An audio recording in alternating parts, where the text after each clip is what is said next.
लखीमपुर खीरी में इंजीनियर पर यौन शोषण का आरोप है। महिला कंप्यूटर ऑपरेटर ने लगाया है यौन शोषण का आरोप।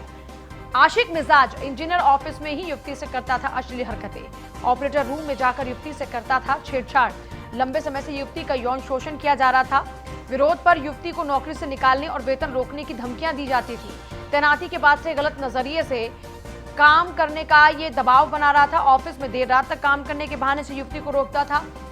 इंजीनियर की करतूतों से डिप्रेशन का शिकार हुई युवती कई महीनों तक रही बीमार। इंजीनियर देवेंद्र सिंह के रसूख के आगे नतमस्तक हुआ प्रशासन।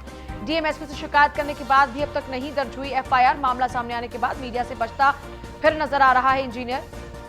सीएम योगी के मिशन शक्ति का गला घोट रहा है यह आरोपी इंजीनियर।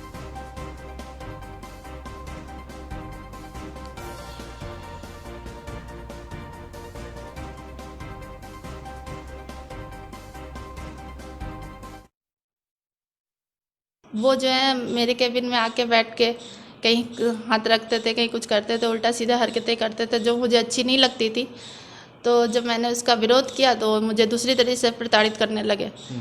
और ऑफिस के लोग भी सब उन्हीं के सपोर्ट में, भाई वो अधिकारी रैंक के हैं तो उनके खिलाफ कौन बोलेगा। कितने दिनों से आपको परेशान कर रहे थे? जब से वो आए हैं उसके 15 दिन के बाद से ही।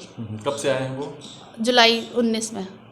बीच चल रहा है, 1 साल से ऊपर हो गया है।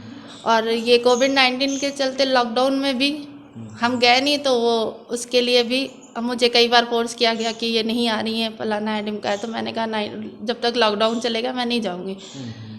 तो उन्होंने उसके वजह से हमको बीच में जब लॉकडाउन खुला, जब हम ऑफिस जाने लगे तो मुझे मानसिक प्रताड़ित करने लगे। हम इतना परेशान हो गए कि मुझे 3 महीने के लिए बेड रेस्ट हो गए थे, मानसिक डिप्रेशन में आ गए।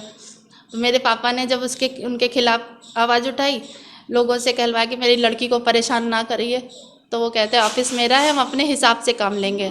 वो जो है मेरे केबिन में आके बैठ के कहीं हाथ रखते थे, कहीं कुछ करते थे, उल्टा सीधा हरकतें करते थे जो मुझे अच्छी नहीं लगती थी। तो जब मैंने उसका विरोध किया तो मुझे दूसरी तरीके से प्रताड़ित करने लगे। और ऑफिस के लोग भी सब उन्हीं के सपोर्ट में, भाई वो। लखीमपुर खीरी में इंजीनियर पर यौन शोषण के आरोप हैं। लड़की की बात आप सुन रहे थे। उसका कहना यह कि 3 महीने तक वो डिप्रेशन में चली गई। जब परिवार के लोगों ने उस अभियंता को यह तक कहा कि आप उस लड़की को परेशान ना करें, तो उनकी ओर से यह कहा जा रहा है कि ये मेरा ऑफिस है, मैं अपने हिसाब से काम लूंगा। लंबे समय से युवती का यौन शोषण करता रहा।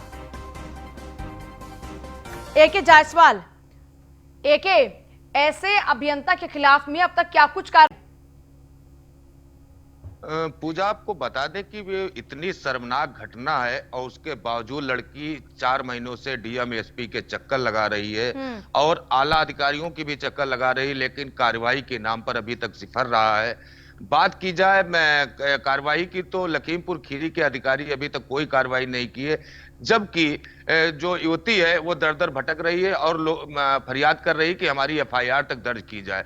रही बात घटना की, तो घटना इतनी शर्मसार है। उसके बाद जो इंजीनियर इस तरीके की हरकतें करते हैं, अश्लील हरकतें करते हैं, और यह मामला जब लखीमपुर में निकल कर आता है, मीडिया में निकल कर आता है, तो जब हम न्यूज इंडिया उनसे सवाल करने की कोशिश करता है, उनके ऑफिस जाता है और उनका फोन मिलाता है। हमने 40 फोन करीब कल मिलाए होंगे रात को, और आज कम से कम 20 बार फोन मिला चुका हूं और मैसेज कर चुका हूं कि सर आप अपनी बात बताइए। लेकिन इस तरीके का आरोप करने वाला इंजीनियर आज मीडिया से दूरी बनाए हुए है। एके, तो ये डीएमएसपी का इनका क्या ताल्लुक है ऐसे अपराधियों से? मिशन शक्ति का क्या?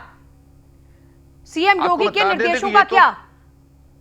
जी, ये बिल्कुल बात सही है। बिल्कुल आपका सवाल जायज है कि योगी आदित्यनाथ जी जिस तरीके से मिशन शक्ति कर महिलाओं की सुरक्षा करने की बात कर रहे हैं, वहीं लखीमपुर खीरी में खुलेआम मिशन शक्ति का गला घोटा जा रहा है। एक इंजीनियर अपने रसूख के दम पर एक युवती का यौन शोषण लगातार करता रहा, जिसके बावजूद युवती दर दर भटक रही है। साहब मुख्यमंत्री से न्याय की गुहार लगाने जा रही है, लेकिन अभी तक ना तो उसकी एफआईआर दर्ज हुई है और ना ही कोई अधिकारी भी इस मामले में कैमरे पर बोलने को तैयार है। ऐसे में सवाल खड़ा होता है कि आखिर क्या सीएम के आदेशों का पालन नहीं हो रहा है जिला स्तरों पर?